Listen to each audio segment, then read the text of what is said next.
오늘 우리가 읽었던 이 데살로니가 전서는요, 사도 바울에게 매우 특별한 의미가 있는 교회에게 쓴 서신입니다.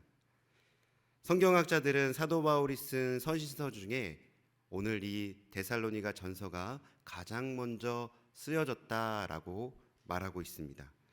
사도 바울이 2차 전도여행 당시에 들렸던 이 데살로니가 교회는요, 매우 척박한 땅이었다라고 사도 바울은 말합니다. 그곳에 있었던 유대인들이 예수 그리스도의 복음을 전했던 이 사도 바울을 핍박하는 데 끊임없이 방해하고 회방하며 핍박하기에 이르렀습니다. 그래서 사도 바울은 그 핍박을 견디다 못해 세일에 만에, 즉 3주 만에 그곳에서 복음을 전하는 것을 포기하고 그곳에서 80km 떨어져 있는 베레아라는 지역에 가서 복음을 전하게 됩니다. 그런데 베레아에서 복음을 전한다라고 하는 이 사도 바울의 소식을 이 데살로니가 교회 지역에 있었던 유대인들이 듣고 그곳에까지 쫓아와서 사도 바울이 복음을 전하는 일을 회방하고 방해하기 시작했다라는 것입니다. 그들이 얼마나 방해를 했는지 사도 바울이 그곳에서도 버티지 못하고 지금의 그리스도의 수도였던 아테네까지 먼 곳으로 그들을 피해서 복음의 여정을 떠나게 되었다라고 성경은 사도 바울의 일을 기록하고 있습니다.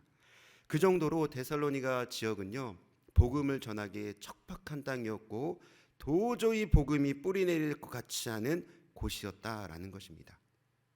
그런데 믿기지 않는 소식이 이 바울 앞에 들려오기 시작합니다. 어떤 소식이었냐면 그가 복음을 전하려고 애쓰고 애썼지만 전해지지 않았던 그곳에 교회가 세워졌다라고 하는 소식이었습니다. 뿐만 아니라 그 교회가 아주 모범적으로 신앙생활을 했고 다른 교회의 본이 될 정도였다라고 사도 바울은 평가합니다. 그래서 사도 바울은 데살로니가 교회를 가리켜서 소문난 교회다라고 데살로니가전서 1장 6절에서 8절까지 기록하고 있는데요, 제가 읽어드리겠습니다. 또 너희는 많은 환난 가운데서 성령의 기쁨으로 말씀을 받아 우리와 주를 본받는 자가 되었으니 그러므로 너희가 마게도냐와 아가야에 있는 모든 믿는 자의 본이 되었느니라. 주의 말씀이 너희에게로부터 마게도냐와 아가야에만 들릴 뿐만 아니라 하나님을 향하는 너희의 믿음의 소식이 각 처에 퍼졌으므로 우리는 아무 말도 할 것이 없노라 라고 말한다는 것이죠. 사도 바울의 결론이 무엇입니까? 너희들이 이렇게 본이 되어지고 각 처에 소문이 퍼지게 되어졌는데 우리가 그에 대해서 아무 말도 아무것도 내세울 것이 없다라고 말할 정도로 데살로니가 교회는 정말 기적과 같이 온전히 하나님의 은혜로 세워진 교회였다라는 것이죠. 그런 교회에게 사도 바울은 그들을 격려하고 그들의 믿음이 바로 온전히 세워지게 하기 위해서 오늘 서신 데살로니가 전서를 적었다라고 본문은 말하고 있는 것입니다. 이 데살로니가 교회 성도들은요, 사도 바울이 복음을 전하는 대로 어려웠던 그 환경은 변하지 않았습니다. 예수 그리스도를 믿는 것들을 방해하고 회방하고 힘들게 했던 유대인들이 그들과 공존했습니다. 그래서 그들은 단 한 가지 주제의 신앙을 붙잡았는데 그것이 무엇이었냐면 종말에 대한 기대감, 다시 말하면 임박한 재림, 주님이 곧 오실 것이다 라고 하는 이 재림 신앙을 꼭 붙잡았습니다. 이 재림 신앙을 붙잡고서 누가 힘들게 해도 어떠한 어려운 환경 가운데서도 주님 다시 오실 것이다, 곧 오실 것이다 라고 하는 이 믿음으로 넉넉히 이겨내었다라고 하는 것이죠. 하지만 이에 따른 부작용도 있었습니다. 주님의 재림에 대한 기대가 너무 지나쳐서 마치 영지주의자들처럼 육신의 것은 악하고 영의 것만 거룩하다라고 하는 이 이분법적인 논리를 가지고서 신앙생활을 하기 시작했습니다. 주님이 곧 오실 것이니까 우리가 육신적으로 행한 모든 일들은 잠시 내려놓고 영적인 일에만 매진하자라고 하는 마음이었습니다. 그러니 이와 같은 극단적인 태도 가운데 일상생활을 저버리는 성도들이 일어나기 시작했다라는 것이죠. 이를 걱정했던 사도 바울은 그들에게 마음을 가라앉히고 하나님의 온전하신 뜻이 무엇인지, 하나님의 기대가 무엇인지를 다시 한번 깨닫게 하는 권면의 서신을 보내게 되었던 것입니다. 그래서 오늘 우리가 읽었던 본문에 소급해서 올라가 보면 빨간 글씨로 소주제가 적혀져 있죠. 권면과 끝 인사라고 되어져 있습니다. 오늘 사도 바울이 임박한 재림, 주님 곧 오실 것이다라고 하는 이 신앙만을 붙잡고 있었던 이 데살로니가 교회 성도들에게 다음과 같이 권면하는데, 그 권면의 핵심 세 가지가 무엇이냐면 우리가 너무나도 잘 알고 있는 항상 기뻐하라, 쉬지 말고 기도하라, 범사에 감사하라라고 하는 이 말씀으로 권면하며 끝을 맺고 있다라고 하는 것이죠. 물론 데살로니가 교회 성도들이 가졌던 이 임박한 재림, 주님 다시 오실 것이라고 하는 이 믿음은요, 오늘날을 살아가는 우리들에게도 너무 중요합니다. 우리가 세상에 속하지 아니하고 이 믿음을 지키는데 이것이 너무나도 중요하다라고 성경은 말씀합니다. 이 일을 통해서 다시금 십자가에 못 박혀 죽으셨던 그 주님께서 약속하신 그 말씀대로 세상의 모든 갈등과 혼란을 다 이기시고 주님 다시 오셔서 우리에게 통치하시는 완전한 하나님 나라가 이루어지는 것을 우리는 기다려야 하고 이 믿음을 지켜나가야 한다는 것이죠. 하지만 잊지 말아야 할 것은 하나님께서 허락하신 이 시간, 오늘 우리의 삶을 또한 어떻게 살아내야 할 것인가, 이것도 우리의 삶 가운데 매우 중요하다라는 것을 잊어서는 안 된다라고 하는 것입니다. 종말에 들떠서 하늘만 쳐다보면서 이 세상을 방치하고 이 세상을 소홀히 하는 것은 하나님의 뜻이 절대로 아니다라는 것을 오늘 사도 바울은 우리들에게도 동일하게 권면하고 있다라고 하는 것이죠. 다시 한번 말씀드립니다. 하나님께서 우리를 향한 뜻, 하나님의 백성들은 이 땅 가운데 항상 기뻐하고 쉬지 말고 기도하며 범사에 감사하라고 말씀하시는데, 이것이 오늘 우리를 향하신 하나님의 기대라는 것을 이 시간 깨달을 수 있는 저와 여러분들 될 수 있기를 주님의 이름으로 간절히 기도합니다.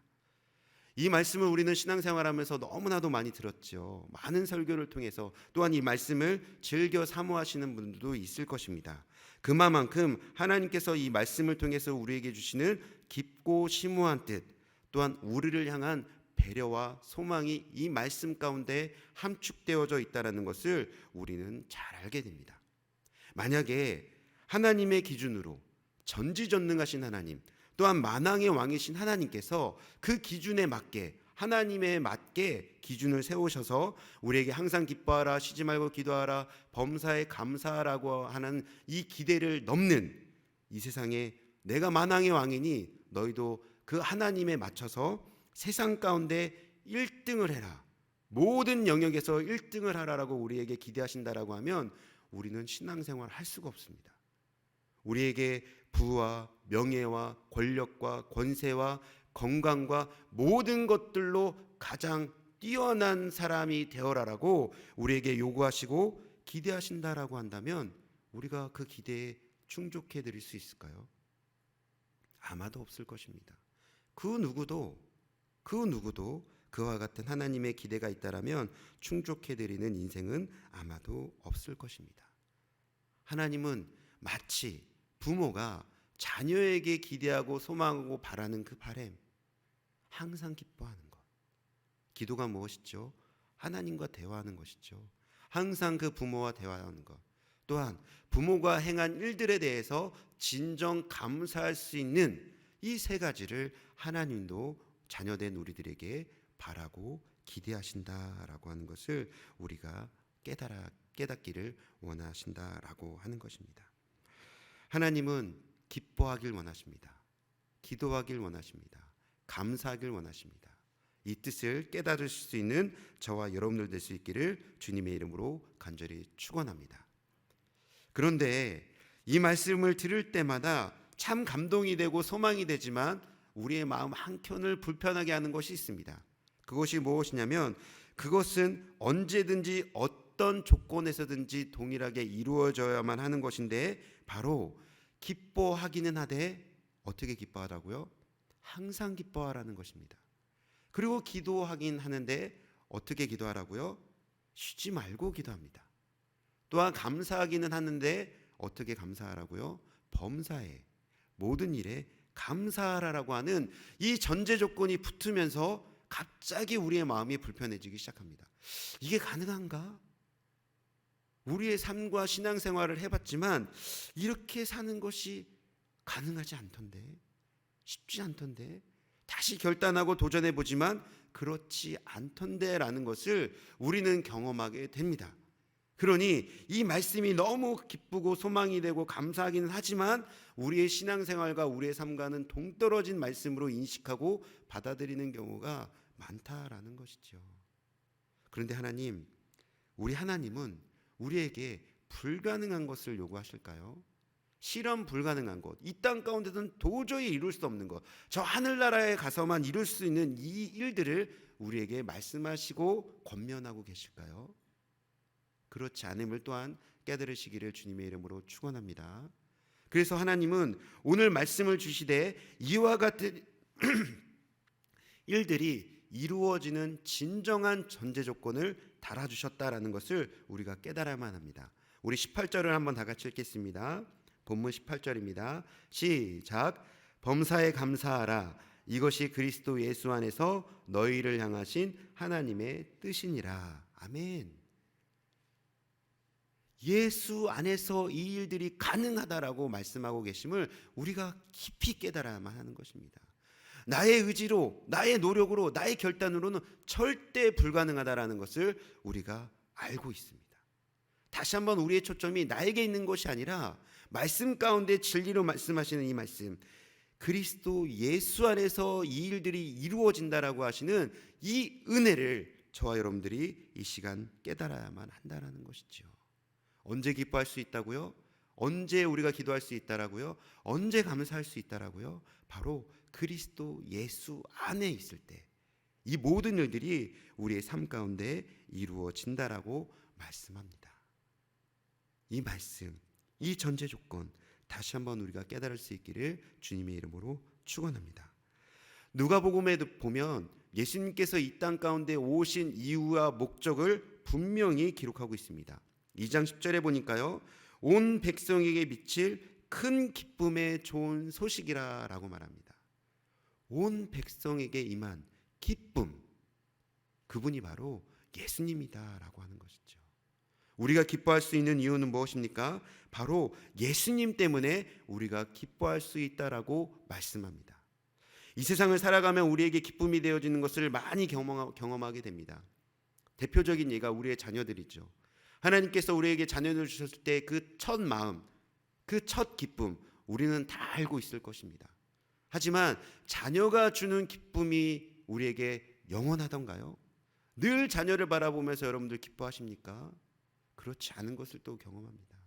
또한 사람들은 그렇게 생각합니다. 돈이 많으면, 부와 명예를 가지고 있으면 기쁘다라고 생각하지만 그렇지 않다라는 것도 알고 있습니다.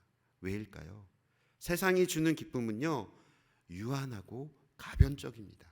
이전에 기뻤던 것이 더 이상 나에게 기쁨이 되지 않는 것들을 우리는 깨닫게 됩니다. 또한 그 기쁨이 오랫동안 영원토록 지속되지 않는다는 것도 우리는 삶의 경험을 통해서 깨닫게 됩니다. 성경은 말씀하십니다. 우리에게 진정한 기쁨은 바로 이 땅에 오셔서 우리를 죄와 사망으로부터 구원해 주신 예수 그리스도께만 있다라고 우리에게 말씀하고 있다라는 것이죠.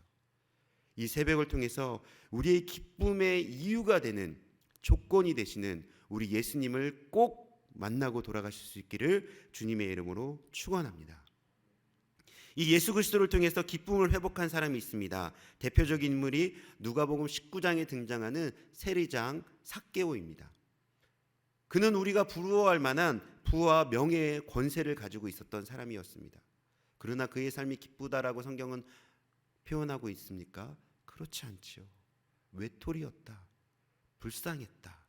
그의 삶은 많은 것들을 가지고 있었지만 안타까운 삶이었다라고 성경은 기록하고 있습니다. 그가 얼마나 그의 삶에 만족을 하지 못했던지 그 돌 무화과 나무에까지 올라가서 진정 기쁨이 되시는 예수 그리스도를 만나기를 학수고대하지 않았습니까? 그가 예수 그리스도를 만난 후에 그가 기쁨이라고 여겼던 모든 불을 다 내려놓고 진정한 기쁨이 되시는 예수 그리스도를 통해서 완전한 새 사람이 되어지는 것을 성경은 우리들에게 말씀하고 있다라는 것이죠. 진정한 기쁨, 바로 예수님 뿐임을 우리가 깨달아야 할 것입니다. 이 기쁨을 통해서 삭개오는 세상의 시선을 더 이상 두려워하는 자가 되지 않았습니다. 예수 그리스도의 기쁨을 통해서 그 어떤 환난 가운데서도, 어려움 가운데서도 이 기쁨이 주는 소중함을 깨닫고 이 기쁨 안에서 거하는 진정한 행복자가 되어졌다는 것을 성경은 우리들에게 말씀하고 있다는 것이죠. 장시간 동안 운전을 하다 보면 참 피곤함을 느끼게 됩니다. 도저히 내가 감당할 수 없을 정도로 눈꺼풀이 감기게 되어지는 것들을 아마 운전을 하시다 보면 경험하게 되어지는 것 같습니다. 그런데 아무리 피곤해도, 아무리 힘들어도, 고단해도 집을 향하는 이정표, 내가 익숙한 집의 그 환경이 내 눈앞에 펼쳐지게 되면 언제 힘들었냐는 듯이 새 힘이 솟고 집을 향하는 그 기대감과 기쁨 때문에 그 모든 피로가 눈 녹듯이 녹는 것을 우리가 또 경험하지 않습니까? 예수님이 우리에겐 그와 같은 존재라는 것이죠. 이 험난한 세상을 살아가면서 고단하고 힘들어서 그 힘듦에 버겨워하는 그 순간 예수님을 생각하고 바라보게 되어지면 내 안에서 감추어졌던, 잊혀졌던 기쁨들이 회복되어지고 다시금 소망을 발견하게 되어지는 것이 바로 우리의 본향, 우리의 진정한 친구, 우리의 소망이 되시는 예수님이라는 것을 성경은 또한 우리의 신앙생활을 통해서 우리는 깨닫게 되어집니다. 다시금 오늘 사도 바울을 통해서 우리에게 하나님의 기대를 말씀하십니다. 주 안에서, 그리스도 예수 안에서 이 기쁨을 회복하실 수 있는 저와 여러분들 될 수 있기를 주님의 이름으로 간절히 축원합니다.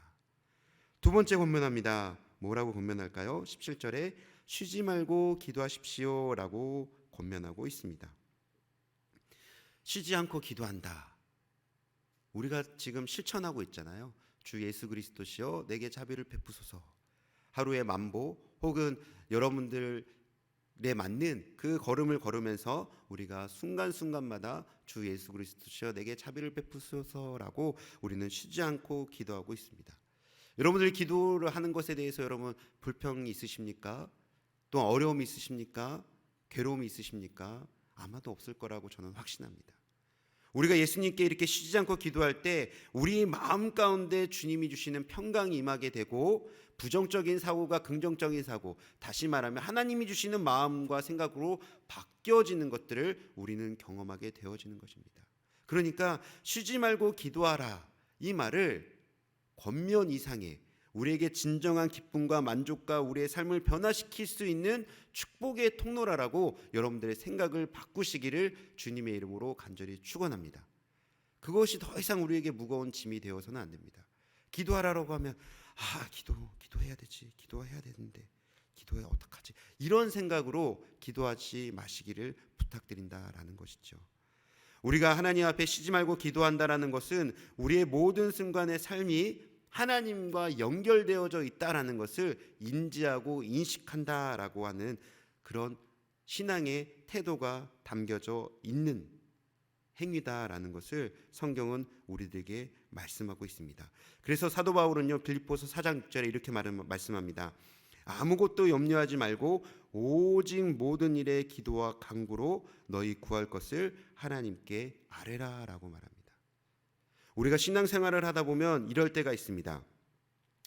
우리에게 아주 쉽고 내가 할 수 있는 일들에 대해서는 하나님 앞에 기도하지 않고 망설임 없이 내가 할 수 있기 때문에 그 일들을 행합니다. 하지만 도저히 내게 주어진 일들이 감당할 수 없을 때, 그것이 나의 미래를 결정지을 수 있는 중요한 일이다라고 하면 우리는 그제서야 하나님 앞에 기도하기 시작합니다. 그러나 이것은 쉬지 말고 기도하라라고 하는 오늘 권면의 말씀에 부응하는 기도의 모습은 절대로 아닙니다. 우리는 우리가 살면서 아주 제한적인 주제나 생각들, 환경들만 가지고서 하나님 앞에 기도한다라고 하는 것이죠. 다시 한번 말씀드립니다. 기도는 어떤 것이다라고요? 오직 모든 일에 기도하기를 우리 하나님은 우리에게 요구하고 계시다라는 것입니다.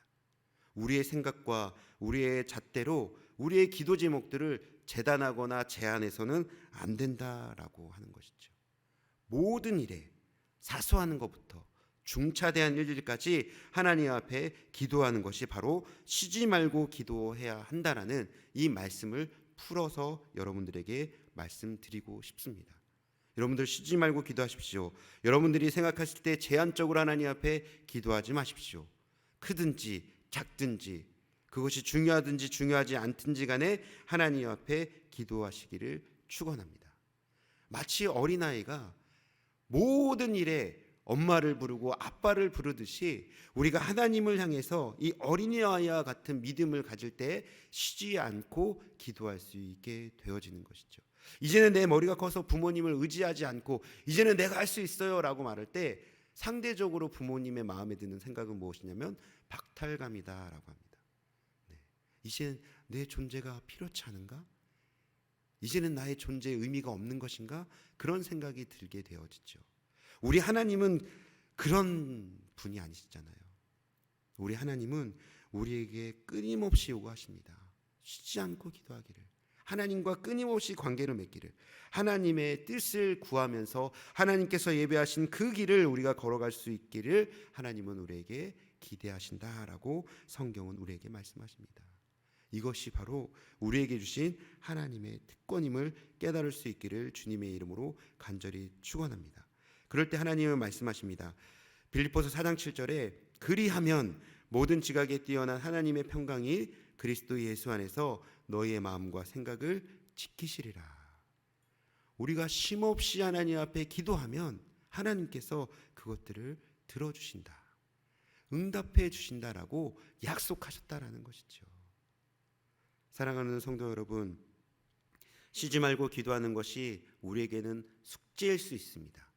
하지만 더 이상 그것을 숙제로 여기시는 것이 아니라 하나님께서 나에게 주신 특권임을 깨달으시고 우리가 기도할 때 우리의 기도 소리를 외면치 아니하시고 들어 응답하시며 가장 좋은 것을 예배하셔서 우리에게 채워주시는 우리 하나님이심을 깨달으시고 쉬지 않고 기도할 수 있는 저와 여러분들 될 수 있기를 주님의 이름으로 간절히 축원합니다. 마지막 권면의 말씀입니다. 범사에 감사하라 라고 말씀합니다. 모든 일에 감사하라. 여러분도 쉽지 않죠. 믿음이 있다 한들 이것이 어렵다라는 것을 우리는 잘 알 수 있습니다. 내게 불평이 있고 힘듦이 있고 어려움이 있고 누가 나를 모함하고 힘들게 하는데 감사할 수 있다? 네. 그런데요, 그것은 감사라는 말에 담긴 뜻을 제대로 이해하지 못하기 때문에 이런 생각이 찾아온다는 것이죠. 내게 직면한 모든 것을 하나님의 섭리와 인도하심이 있음을 믿을 때 발생하게 되어지는 것, 그것이 바로 감사라는 것이죠. 감사라는 것은 그냥 주어지는 것이 아닙니다.